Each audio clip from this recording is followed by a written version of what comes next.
지난 시간에 이어서 카멜레온 이야기 할 텐데요. 오늘은 소설을 읽고 나서 정리하는 활동할게요. 카멜레온이란 소설을 통해서 여러분이 주로 보아야 했던 개념은 풍자라는 개념입니다. 권력자를 혹은 부정적인 사회 현상을 비웃음거리로 만들어서 공격하는 표현 방식이죠. 카멜레온 내용 이해해 보겠습니다. 제가 지난 시간에 말씀드리길 A4 용지로 뽑아보니까 3쪽밖에 안 나왔다고 했어요. 짧은 소설, 단편 소설에 해당하고요. 그리고 풍자적 기법을 사용한 풍자 소설입니다. 성격에 그러니까 풍자적을 하나 집어넣고요.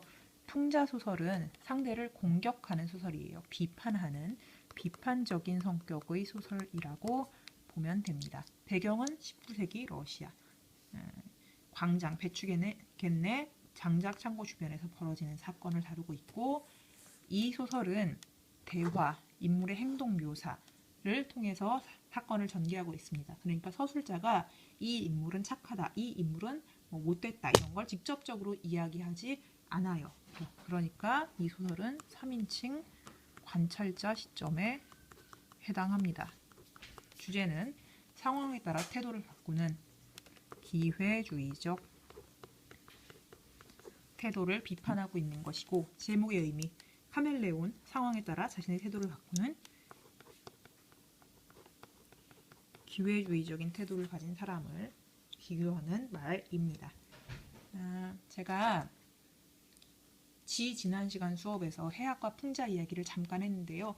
웃음을 유발하는 방식에 2가지가 있다고 했어요. 첫 번째는 해학이고 두 번째가 풍자입니다. 해학은 동정적 웃음이라고 이야기를 했고요. 그러니까 사람을 불쌍하게 여기고 좋아하는 겁니다. 풍자는 공격적이고 사람을 그러니까 비판하고 공격하는 웃음입니다. 제가 그래서 양반전하고 흥부전의 일부를 따왔습니다. 일단 흥부전부터 보겠습니다. 풍자와 해학 중에 어디에 해당하는지를 생각해 봅시다. 흥부는 집도 없어. 흥부는 가난하잖아요. 집을 지으려고 수수밭으로 들어가 수수대 한 문, 그러니까 한 뭉치를 베어다가 안방, 대청, 행랑, 몸체 두루 짚어 말집을 딱 짓고 돌아보니, 그러니까 어렵다고 생각하지 말고 이렇게 생각하면 돼요.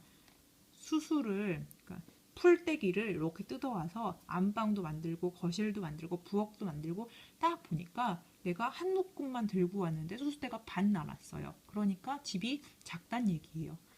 반 무시 그저 남았구려. 방안이 넓든지 말든지 양주 부부가 드러누워 기지개를 켰대요. 부부가 드러누워 기지개를 켜니까 어떻게 되냐면 발은 마당으로 가고 대가리는 뒷곁으로, 맹자 아래 대문하고, 그러니까 뒷곁으로 머리가 보인다.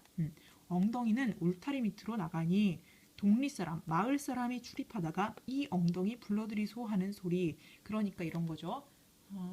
여러분식으로 표현하자면 수수깡 하나를 사다가 집을 지었는데 수수깡이 반이나 남았어요. 그러니까 집이 아주 작아요. 그 집에 들어가서 기지개를 켜니까 머리통이랑 팔다리랑 다 밖으로 삐져나왔다 라고 이야기를 하는 겁니다.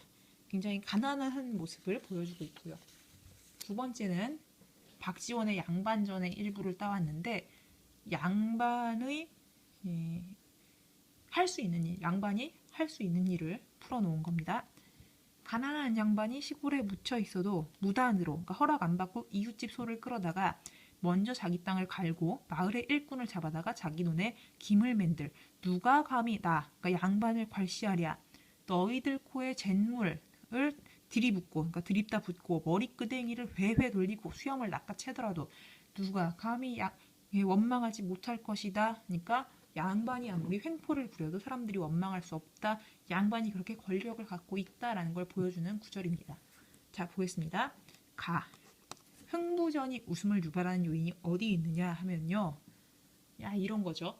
내가 어제 감기에 걸려서 코를 팽하고 풀었는데 그 코가 얼마나 많이 나왔냐면 태평양 바다만큼 나왔어 하고 과장된 표현을 하면 사람들이 웃거든요. 아니면 뭐 이런 거. 내가 어제 학교에서 쥐를 마주쳤는데 그 쥐가 개만했어 라고 하면 웃겨지는 거예요. 흥부도 마찬가지죠. 흥부가 가난해서 집이 작고 허술하다라는 걸 수수대가 반이나 남고 그 집이 하도 작아서 머리통이 밖으로 나왔다라고 표현하고 있어요. 그래서 웃음을 유발하는 이유, 집이 작다는 것을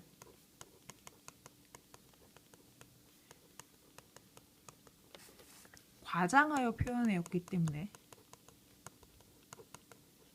웃음을 유발합니다. 반면에 나는요, 양반의 허례허식 아무짝에도 쓸데없는 예의와 격식을 과장되게 표현해서 웃음을 유발하고 있죠. 그런데 가와 나의 공통점 둘 다 웃음을 유발합니다. 그리고 대상에 대한 태도, 나 이걸 좋아해, 싫어해 하는 걸 직접적으로 드러내지 않고 돌려서 말해요. 우회적으로 드러냅니다. 반면에 가와 나의 차이점, 가는 대상에 대해 해학에 해당하는 동정적 태도를 보이고 있고요.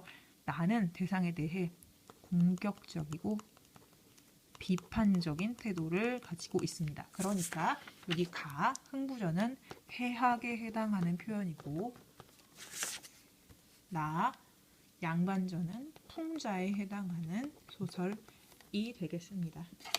제가 요새 TV를 보다가 봤는데 SNL이라고 TVN에서 방영하는 코미디 프로가 있어요. 이전에는 19세에 관람 불가인 적이 있었는데 지금은 15세더라고요. 여러분도 볼 수 있을 거야.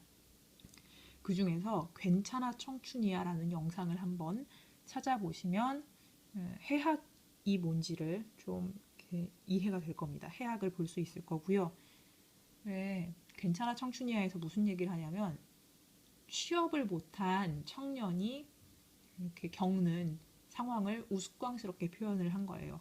근데 반면에 TVN에서 미생이란 드라마 했었죠. 그 드라마는 취업 준비생 혹은